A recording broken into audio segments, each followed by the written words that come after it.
नमस्कार साथियों, मैं विकास भारती आप सभी का स्वागत करता हूं हमारे YouTube चैनल पार्थ क्लासेस में। हमने अपने पिछले वीडियो में ग्राम समाज में विकास से संबंधित जो पाठ्यक्रम था इसे देखा था। अब हम इस पाठ्यक्रम से एक टॉपिक है राजस्व विभाग, इसके बारे में आज इस वीडियो में पढ़ेंगे। तो राजस्व विभाग, राजस्व शब्द जो है इसका अर्थ होता है राज्य की आय। तो राज्य को आय कहाँ कहाँ से प्राप्त होती है वो सब समझते हैं। जो सरकार होती है वह विभिन्न करों को वसूलती है। शुल्क, जितने भी प्रकार के शुल्क हैं उन्हें उनके द्वारा सरकार द्वारा जो निवेश किए जाते हैं उनसे जो ब्याज प्राप्त होता है, जो लाभांश प्राप्त होता है, विभिन्न सेवाओं के बदले जो सरकार को धनराशि प्राप्त होती है वह सब राजस्व कहलाता है या राजस्व प्राप्ति कहलाता है। यह राजस्व जो प्राप्त होता है इसके देख रेख के लिए, इसके लेखा जोखा के लिए, अभिलेखीकरण के लिए और जो पूरे राज्य में राजस्व के सर्वेक्षण के लिए एक विभाग बनाया गया जिसका नाम दिया गया राजस्व विभाग। तो हम इस वीडियो में राजस्व विभाग के बारे में पढ़ेंगे। तो ये राजस्व विभाग जो है, राजस्व विभाग की जो सचिव शाखा है इसके मुख्य 5 विभागाध्यक्ष होते हैं। सचिव शाखा के मुख्य 5 विभागाध्यक्ष होते हैं। 5 विभागाध्यक्ष। ये विभागाध्यक्ष कौन कौन से हैं? पहला है राजस्व परिषद, दूसरा चकबंदी आयुक्त, राहत आयुक्त, निदेशक भूमि अध्याप्ति और प्रमुख संपादक जिला गजेटियर्स। तो राजस्व विभाग अपने इन 5 विभागाध्यक्ष के माध्यम से पूरे प्रदेश के राजस्व को कलेक्ट करता है। जो योजनाएं होती हैं, कार्यक्रम होती हैं, जन कल्याण के लिए उन्हें संचालित करता है। तो राजस्व विभाग जो होता है, वर्तमान में राजस्व विभाग माननीय मुख्यमंत्री जी ने संभाल रखा है। माननीय मुख्यमंत्री आदित्यनाथ योगी जी ने, इनके पास राजस्व विभाग है। तो यानी कि राजस्व विभाग को आदित्यनाथ जी देखते हैं। ये सभी विभागाध्यक्ष जो हैं यह लखनऊ में स्थापित हैं। कहाँ स्थापित हैं? लखनऊ में। लखनऊ में स्थापित हैं। राजस्व विभाग की जिम्मेदारी माननीय मुख्यमंत्री आदित्यनाथ जी पर है। और राजस्व विभाग के विभागाध्यक्षों के बारे में पूछा जाए कितने विभागाध्यक्ष होते हैं, तो ये 5 विभागाध्यक्ष होते हैं। यह 5 विभागाध्यक्ष लखनऊ में स्थापित हैं और इन सभी के अपने अलग अलग कार्य होते हैं। तो आज जो हम पढ़ेंगे राजस्व परिषद के बारे में पढ़ेंगे। राजस्व विभाग का एक विभागाध्यक्ष है राजस्व परिषद और इसके बारे में हम लोग पढ़ते हैं। तो राजस्व परिषद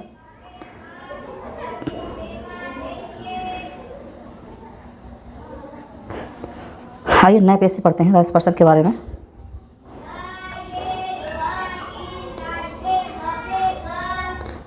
राजस्व परिषद, तो राजस्व परिषद की जो स्थापना, सबसे पहले बात करते हैं स्थापना की। तो राजस्व परिषद की जो स्थापना हुई वो सन 1831 में इलाहाबाद में की गई। इलाहाबाद में इसकी स्थापना की गई। इसका मुख्यालय, अगर पूछा जाए राजस्व परिषद का मुख्यालय कहाँ है, तो राजस्व परिषद का जो मुख्यालय है वो भी जब इलाहाबाद में स्थापना की गई तो इसका मुख्यालय भी इलाहाबाद ही है। इलाहाबाद का वर्तमान नाम प्रयागराज है। इसका नाम बदल दिया गया है, अब इसका नाम प्रयागराज है। स्वतंत्रता के बाद राजस्व परिषद को 2 शाखाओं में बांट दिया गया। ये 2 शाखाएं कौन कौन सी थीं? एक प्रशासनिक शाखा और एक न्यायिक शाखा। जो प्रशासनिक शाखा है, प्रशासनिक शाखा को इलाहाबाद से लखनऊ स्थानांतरित कर दिया गया। तो प्रशासनिक शाखा का यदि मुख्यालय पूछा जाए तो वह लखनऊ में है और न्यायिक शाखा का मुख्यालय पूछा जाएगा वो अब भी प्रयागराज में ही है। प्रयागराज में न्यायिक शाखा का मुख्यालय। प्रशासनिक शाखा जो है इसे अनुभाग और प्रकोष्ठों में बांटा गया है। देखिए, राजस्व परिषद की प्रशासनिक शाखा जो लखनऊ में है इसके कार्यालय को अनुभाग और प्रकोष्ठों में बांटा गया है। तो उन 14 अनुभाग, माफ़ कीजिएगा, 19 अनुभाग और 14 प्रकोष्ठों में बांटा गया है। जबकि न्यायिक शाखा को 2 अनुभागों में बांटा गया है। और इन अनुभागों के द्वारा ये निर्धारित किया गया है कि जो संबंधित प्राधिकारी हैं, संबंधित जो प्रशासनिक अधिकारी हैं, तो इनके कार्य क्या होंगे, इनके अंतर्गत इन्हें उनके अधिकारों को दिया गया है। तो हमने पढ़ा कि राजस्व परिषद की स्थापना 1831 में हुई। मुख्यालय इलाहाबाद प्रयागराज में है। स्वतंत्रता के बाद ये 2 शाखाओं में बांट दिया गया क्योंकि इसके जो कार्य होते हैं, एक प्रशासनिक कार्य होते हैं, दूसरे न्यायिक कार्य होते हैं। तो कार्यों के आधार पर 2 शाखाएं बना दी गई। प्रशासनिक शाखा को लखनऊ स्थानांतरित कर दिया गया और न्यायिक शाखा प्रयागराज में ही रही। प्रशासनिक शाखा को 19 अनुभाग और 14 प्रकोष्ठों में बांटा गया, जबकि न्यायिक शाखा को 2 अनुभाग में बांटा गया। राजस्व परिषद की हम विशेषताएं देखते हैं। विशेषताएं क्या हैं राजस्व परिषद की?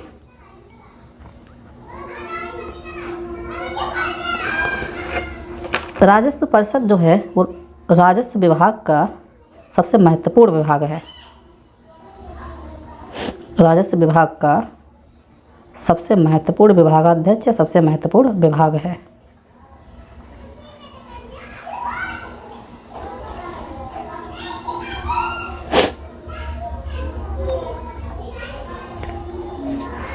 दूसरा, मालगुजारी से संबंधित न्यायिक कार्यों की सबसे बड़ी संस्था है ये। मालगुजारी से संबंधित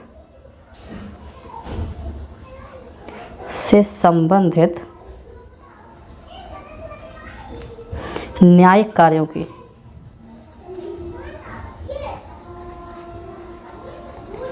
सबसे बड़ी संस्था। प्रश्न पूछा जा सकता है कि मालगुजारी से संबंधित न्यायिक कार्यों की सबसे बड़ी संस्था कौन सी है? तो वो है हमारी राजस्व परिषद। तीसरा बिंदु है, राजस्व परिषद राजस्व न्यायालयों का शीर्ष न्यायालय है। राजस्व परिषद, जो ये राजस्व परिषद है, वह राजस्व परिषद राजस्व न्यायालयों का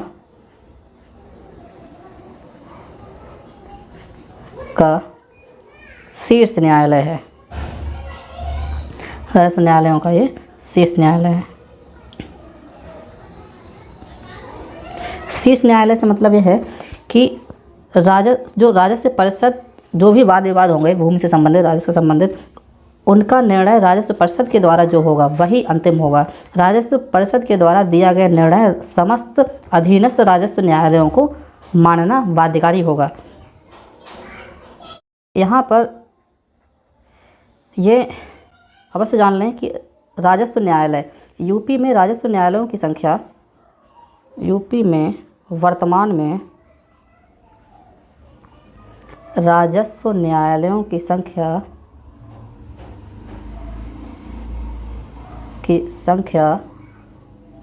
2651 है। बहुत महत्वपूर्ण बिंदु है ये, 51 है।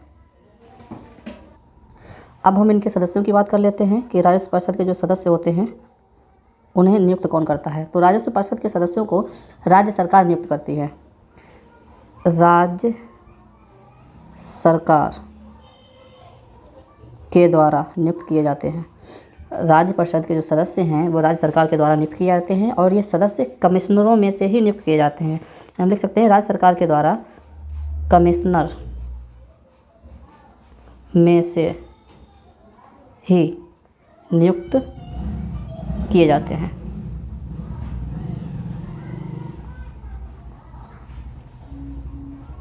अब हम देखते हैं राजस्व परिषद के कार्यों के बारे में। तो राजस्व परिषद के कार्य,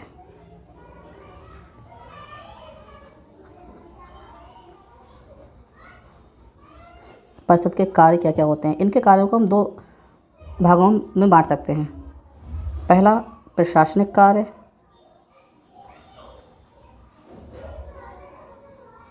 और दूसरा न्यायिक कार्य। तो पहले हम प्रशासनिक कार्य को पढ़ते हैं, फिर उसके बाद में न्यायिक कार्य को। तो प्रशासनिक कार्य में जैसे बंदोबस्त, भू अभिलेखों का रखरखाव, मालगुजारी और अन्य देयों की वसूली, ये सब इसके प्रशासनिक कार्य होते हैं। कौन कौन से? जैसे बंदोबस्त, भू अभिलेखों का रखरखाव,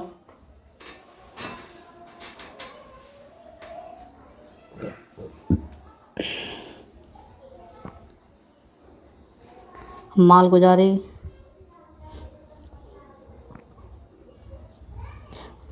और अन्य देयों की वसूली।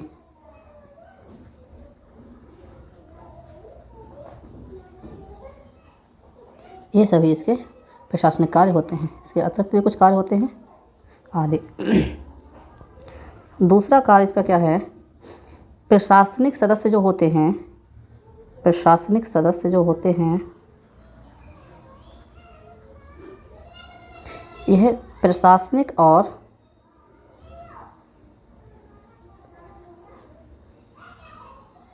न्यायिक कार्यों का भी संपादन करते हैं।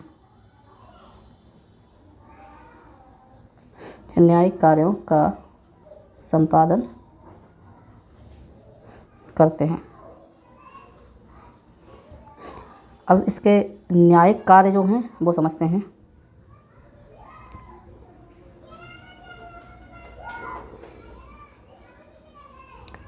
न्यायिक कार्य में मुख्यतः जो वाद विवाद के मामले होते हैं वो सुने जाते हैं। लिखते हैं,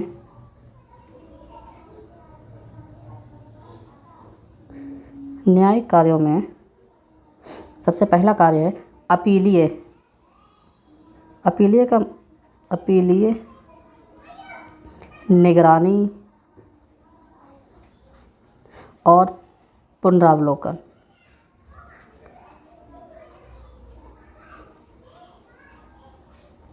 आदि ये इसके मुख्य कार्य होते हैं। दूसरा कार्य है न्यायिक सदस्य राजस्व वादों का निस्तारण करते हैं। जो न्यायिक सदस्य होते हैं ये राजस्व वाद जो हैं होते हैं, भूमि से संबंधित जो मामले होते हैं राजस्व वादों का निस्तारण करते हैं। निस्तारण करते हैं।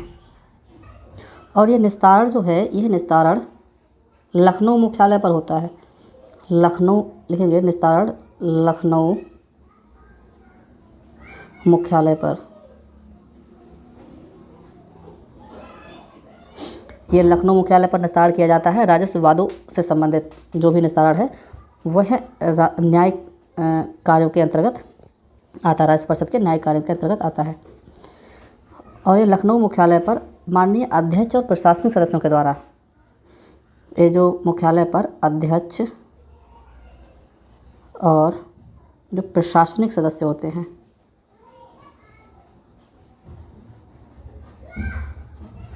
इनके द्वारा निस्तारण किया जाता है।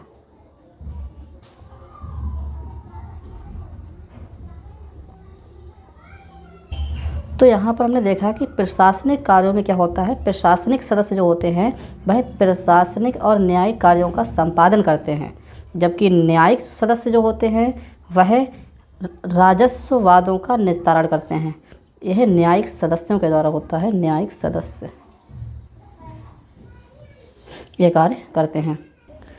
तो ये प्रशासनिक सदस्य और न्यायिक सदस्य कौन होते हैं और अध्यक्ष, इन बातों का उल्लेख हुआ यहाँ पर, तो इसके बारे में हम समझते हैं। तो यहाँ पर जो राजस्व परिषद होती है, इस राजस्व परिषद का एक अध्यक्ष होता है। राजस्व परिषद का एक अध्यक्ष होता है और यह अध्यक्ष राजस्व परिषद का अध्यक्ष होता है। और राजस्व परिषद जो होती है यह दो शाखाओं में बटी हुई होती है। एक प्रशासनिक शाखा, प्रशासनिक शाखा के द्वारा प्रशासनिक कार्य किए जाते हैं, और न्यायिक शाखा के द्वारा न्यायिक कार्य किए जाते हैं। प्रशासनिक शाखा के कार्य जो हैं, जो बंदोबस्त भू अभिलेखों का रखरखाव, मालगुजारी और अन्य देयों, और इसके अलावा प्रशासनिक और न्यायिक कार्यों का संपादन, ये सब प्रशासनिक कार्यों के अंतर्गत आता है। और न्यायिक कार्यों के अंतर्गत अपीलीय निगरानी और पुनरावलोकन या राजस्व कोई वाद विवाद हुआ है तो उससे संबंधित उनका निस्तारण न्यायिक शाखा के द्वारा किया जाता है। न्यायिक शाखा आपकी कहाँ है? इलाहाबाद में है, हम पहले ही बता चुके हैं। ये इलाहाबाद में है और ये लखनऊ में है। इसके साथ में ही अगर बात करें तो राजस्व परिषद के जो वर्तमान अध्यक्ष हैं वह हैं वर्तमान अध्यक्ष कौन है? मुकुल सिंघल। मुकुल सिंघल। इनसे पहले, मुकुल सिंघल से पहले दीपक त्रिपाठी जी इसके अध्यक्ष थे। कोरोना के कारण 29 अप्रैल 2021 में उनका निधन हो गया था। तो उनकी जगह पर मुकुल सिंघल जो हैं यह वर्तमान में राजस्व परिषद के अध्यक्ष हैं। तो हमने पढ़ा कि राजस्व परिषद जो है इसकी 2 शाखाएं हैं, एक प्रशासनिक शाखा और एक न्यायिक शाखा। राजस्व परिषद का एक अध्यक्ष होता है और यह अध्यक्ष अपने 2 प्रशासनिक सदस्य, इनके 2 प्रशासनिक सदस्यों के साथ और 7 न्यायिक सदस्यों के साथ, 7 न्यायिक सदस्यों के साथ में मिलकर उत्तर प्रदेश के राजस्व परिषद को की जो गतिविधियां हैं, की जो कार्य हैं, कर्तव्यों का निर्वहन करते हैं। तो 7 न्यायिक सदस्य जो हैं इनके बारे में हम लोग देखते हैं। तो 7 जो न्यायिक सदस्य हैं इसमें सबसे पहला न्यायिक सदस्य जो होता है वह होता है मंडलायुक्त। मंडलायुक्त मतलब उत्तर प्रदेश में कुल 18 मंडल हैं, तो मंडलायुक्तों की संख्या हो गई है 18। तो प्रत्येक मंडल में एक मंडलायुक्त होगा और इस मंडलायुक्त की सहायता के लिए अपर मंडलायुक्त होता है। अपर मंडलायुक्त होता है और ये जो मंडलायुक्त होता है यह शासन के प्रतिनिधि के तौर पर कार्य करता है। अपर मंडलायुक्त के नीचे जिलाधिकारी होता है,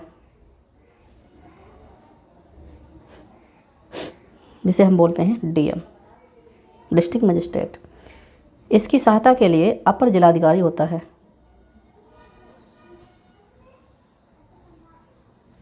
अपर जिलाधिकारी जिसे हम बोलते हैं एडीएम, और इसकी सहायता के लिए इसके नीचे उप जिलाधिकारी होता है।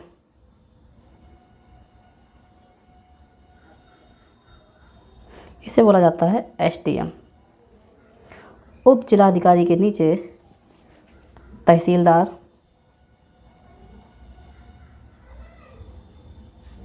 तहसीलदार के नीचे नायब तहसीलदार,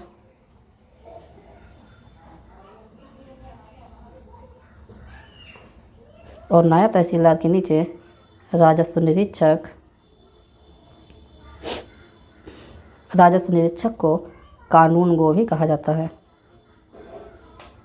और राजस्व निरीक्षक के नीचे आप आते हैं, कहने का मतलब लेखपाल, जिसकी आप तैयारी कर रहे हैं। तो यहाँ पर देखते हैं कि जो मंडलायुक्त है ये शासन के मंडल लेवल पर शासन के प्रतिनिधि के तौर पर मंडलायुक्त कार्य करता है, जबकि जिला स्तर पर शासन के प्रतिनिधि के तौर पर जिलाधिकारी कार्य करता है। तो ये 7 न्यायिक सदस्य न्यायिक शाखा के हो गए। अब हम इन सब के कार्यों को देखते हैं एक एक के। मंडल लेवल पर मंडलायुक्त शासन के प्रतिनिधि के रूप में होता है, जबकि जिला स्तर पर डीएम या जिलाधिकारी शासन के प्रतिनिधि के तौर पर कार्य करता है। प्रतिनिधि के रूप में जिलों को तहसील में बांटा जाता है। तो यहाँ पर जो उप जिलाधिकारी होता है यह उप जिलाधिकारी तहसील में डीएम के प्रतिनिधि के रूप में कार्य करता है।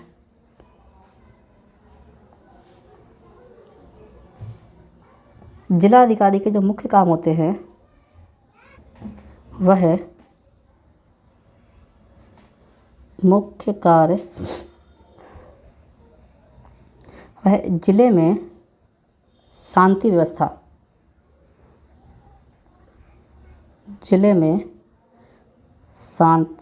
व्यवस्था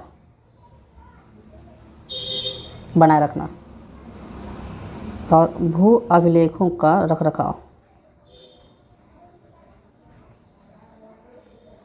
ये भू अभिलेखों का रखरखाव जो होता है वह डीएम और एडीएम के पर्यवेक्षण में सहायक अभिलेख अधिकारी करता है। डीएम यानी कि जिलाधिकारी और अपर जिलाधिकारी की देखरेख में सहायक अभिलेख अधिकारी जो होता है वह इनका रखरखाव करता है। उप जिलाधिकारी के क्या कार्य होते हैं ये भी देखते हैं।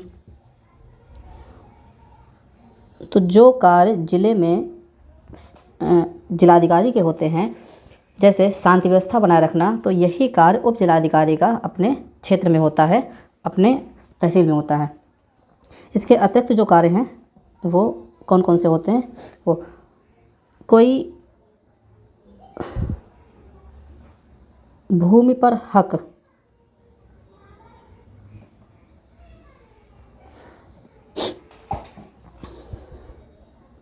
भूमि के हक से संबंधित, जैसे यदि भूमि को लेकर कोई वाद विवाद है तो उस पर किसका हक होना चाहिए, इससे संबंधित सीमांकन, बंटवारे से संबंधित जो वाद विवाद है से संबंधित वादों का निपटारा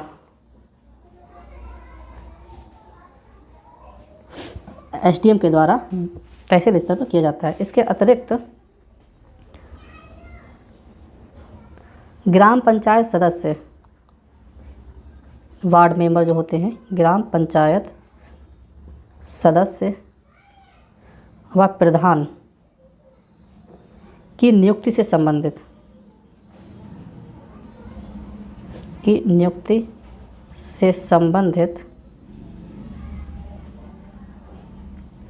याचिका की सुनवाई भी एसडीएम करता है।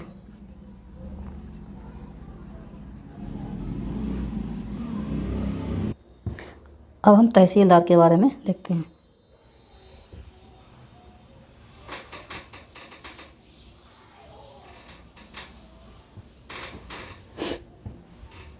तो तहसीलदार के जो मुख्य कार्य हैं, सबसे पहले तो हमें पता होना चाहिए कि जो तहसीलदार जो शब्द है, यह शब्द मुग़ल कालीन है, यह एक अरबी शब्द है। तहसीलदार जो शब्द है ये अरबी शब्द है।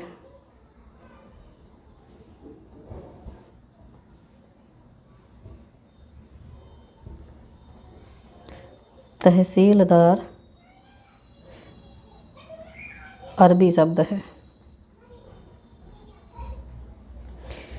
ये इसलिए बता दिया गया है क्योंकि ये तहसीलदार आपको, हमारा विशेष उद्देश्य आपकी परीक्षा में जिस तरह के जो प्रश्न आने की संभावना रहेगी उस पर है। क्योंकि हिंदी आपके सिलेबस में ही है तो हिंदी में शब्दों के बारे में आ सकता है कि तहसीलदार कैसा शब्द है, तो हमें ये भी जानकारी होनी चाहिए।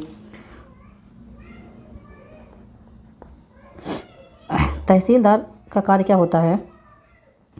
अतिक्रमण की हुई भूमि, अतिक्रमण, ऐसी भूमि जिस पर अतिक्रमण किया हुआ है या कब्जा किया हुआ है, तो कब्जेदारों को बेदखल यानी उस कब्जे से मुक्त कराना।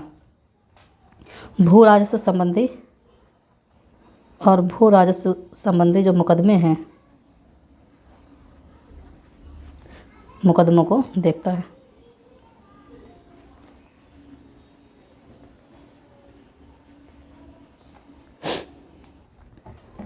राजस्व निरीक्षक का कार्य मुख्य रूप से जो खसरा खतौनी होती हैं,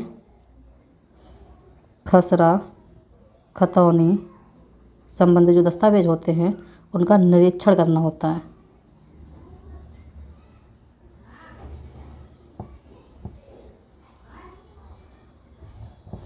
बचा लेखपाल, और ये लेखपाल का जो कार्य होता है वह भू राजस्व से संबंधित जो दस्तावेज होते हैं उनकी रिपोर्ट अपने उच्च अधिकारियों को देना एवं उच्च अधिकारियों के द्वारा दिए गए आदेशों को अपने क्षेत्र में अप्लाई करवाना होता है। लेखपाल के कार्यों को हम एक विस्तृत रूप से एक अलग वीडियो में पढ़ेंगे, तो इसे हम लोग अभी स्किप करते हैं, छोड़ते हैं इसे। कुछ महत्वपूर्ण बिंदु और हैं, उन्हें भी हम लोग नोट कर लेते हैं, नोट में लिख लेते हैं इन्हें। यह बिंदु कौन कौन से हैं? सबसे पहले राजस्व परिषद के अधीन सर्वेक्षण और अभिलेखीय क्रियाएं भी की जाती हैं। राजस्व परिषद के अधीन सर्वेक्षण और अभिलेखीय क्रियाएं,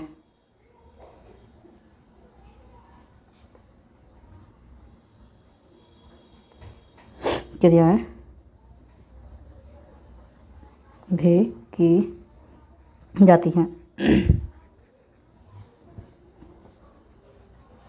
और यह जो क्रियाएं हैं, यह जो अभिलेखीकरण है, ये डीएम और एडीएम के पर्यवेक्षण में होता है। यह डीएम और एडीएम की निगरानी में, के पर्यवेक्षण में सहायक अभिलेख अधिकारी करता है।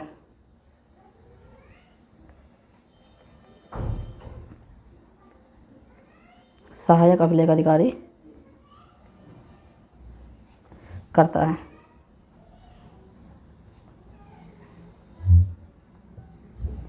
एक बहुत महत्वपूर्ण पॉइंट है, इसे भी नोट करते हैं।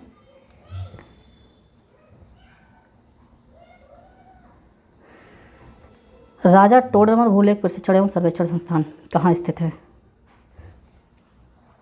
राजा टोडरमल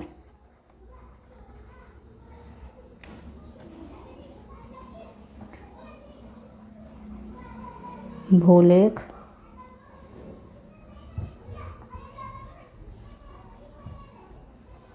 प्रशिक्षण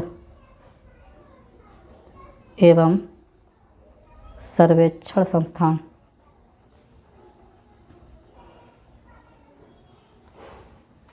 यह आपका हरदोई में है।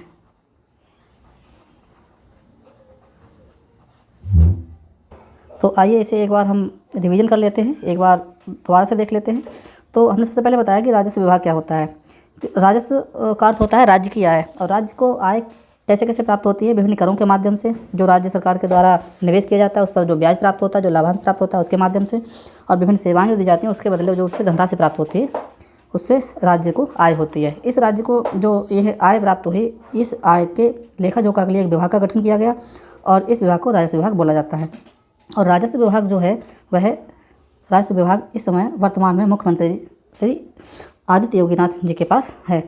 राजस्व विभाग अपने 5 विभागाध्यक्षों के माध्यम से चलाया जाता है, जिसकी सभी विभागों की जो शाखाएं हैं वो लखनऊ में स्थापित हैं। इसमें से हमने जो राजस्व परिषद है इस शाखा के बारे में आज पढ़ा, जिसके अंतर्गत हमने देखा कि राजस्व परिषद की जो स्थापना थी वो 1831 में इलाहाबाद में की गई, और इसका मुख्यालय इलाहाबाद में ही है, जिसका वर्तमान नाम प्रयागराज है। यह अपनी 2 शाखाओं के जरिए कार्य करता है। प्रशासनिक शाखा लखनऊ में है, न्यायिक शाखा प्रयागराज में है, जो कि स्वतंत्रता के बाद में स्थापित की गई थी। प्रशासनिक शाखा जो लखनऊ में है उसके कार्यालय में 19 अनुभाग 14 प्रकोष्ठ हैं, जबकि न्यायिक शाखा में 2 अनुभाग हैं। तो राजस्व परिषद की विशेषताओं में हमने देखा कि राजस्व परिषद सबसे महत्वपूर्ण विभाग है राजस्व विभाग का। मालगुजारी से संबंधित सभी न्यायिक कार्यों की सबसे बड़ी संस्था भी है। उसके साथ में देखा कि राजस्व परिषद राजस्व न्यायालयों का शीर्ष न्यायालय है, यानी कि राजस्व परिषद के जो डिसीजन होंगे वो उससे अधीनस्थ जितनी भी राजस्व के न्यायालय हैं उनके सबके लिए मानना बाध्यकारी होगा। यूपी में वर्तमान राजस्व न्यायालयों की संख्या 2651 है। जो राजस्व परिषद के जो सदस्य होते हैं उनकी नियुक्ति राज्य सरकार करती है, और वह नियुक्ति कमिश्नरों में से ही किए जाते हैं। राजस्व परिषद के कार्यों को हमने 2 भागों में बांटा था, प्रशासनिक कार्य और न्यायिक कार्य। प्रशासनिक कार्यों के अंतर्गत बंदोबस्त, भू अभिलेखों का रखरखाव, मालगुजारी और अन्य देयों की वसूली आती है। मालगुजारी क्या होता है? मालगुजारी एक तरह का टैक्स होता है, जिसे भूमि स्वामी, जैसे ये कोई भूमि है, ठीक है, इसे कोई व्यक्ति, इसका भूमि स्वामी इसमें से फसल का उत्पादन कर रहा है, तो यह सरकार को कुछ टैक्स देता है, और यह टैक्स ही मालगुजारी कहलाता है। तो मालगुजारी एक तरह का टैक्स होता है। तो ये प्रशासनिक कार्यों के अंतर्गत है। अन्य देयों की वसूली आदि। प्रशासनिक सदस्य जो होते हैं वे प्रशासनिक और न्यायिक कार्यों का संपादन करते हैं। न्यायिक कार्यों में हमने पढ़ा अपीलीय, निगरानी और पुनरावलोकन आदि। न्यायिक सदस्य राजस्व वादों का निस्तारण करते हैं, और ये निस्तारण लखनऊ मुख्यालय पर अध्यक्ष और प्रशासनिक सदस्यों के द्वारा किया जाता है। इसके साथ में ही राजस्व परिषद की संरचना के बारे में पढ़ा, जिसमें हमने देखा कि राजस्व परिषद का एक अध्यक्ष होता है, और यह एक अध्यक्ष अपने 2 प्रशासनिक सदस्यों और 7 न्यायिक सदस्यों के साथ प्रदेश का राजस्व विभाग राजस्व परिषद को देखता है। प्रशासनिक शाखा लखनऊ में है, न्यायिक शाखा इलाहाबाद में है। यह जो न्यायिक शाखा जो इलाहाबाद में है, इसके 7 न्यायिक सदस्य हैं, 7 न्यायिक सदस्यों में सबसे पहला मंडलायुक्त, उसके बाद अपर मंडलायुक्त, जिलाधिकारी, उसके बाद नीचे अपर जिलाधिकारी के नीचे उप जिलाधिकारी के नीचे तहसीलदार, नायब तहसीलदार, राजस्व निरीक्षक और उसके बाद लेखपाल। इनके सबके कार्य भी हमने मुख्य जो कार्य थे वो भी देखे, और जो मुख्य बिंदु थे उन्हें हमने नोट भी किया, जो छूट गए थे वो नोट में हमने लिखे। क्या है, राज्य परिषद के अधीन सर्वेक्षण और अभिलेखीय क्रियाएँ भी की जाती हैं। डीएम और एडीएम के पर्यवेक्षण में सहायक अभिलेख अधिकारी कार्य करता है।